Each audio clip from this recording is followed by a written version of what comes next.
Is your Toyota Tundra 2018-2021 key fob not working?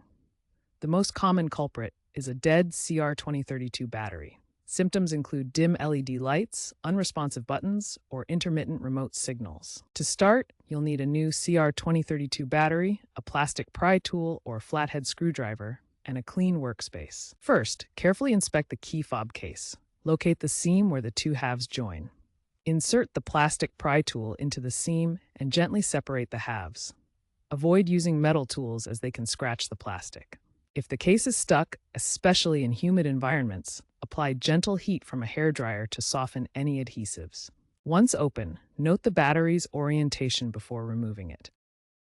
With the key fob open, remove the old CR2032 battery. Install the new CR2032 battery, ensuring the positive side plus is facing up. Now, carefully snap the key fob case back together, making sure all clips are securely fastened. Immediately test the functionality of the key fob by pressing the lock, unlock, and panic buttons. If the key fob still doesn't work, double-check the battery orientation and ensure the battery is new and has sufficient charge. In approximately 90% of cases, battery replacement resolves the issue. If problems persist, check for water damage or consider reprogramming the fob by cycling the key in the ignition 10 times. If all else fails, consult your Toyota dealership.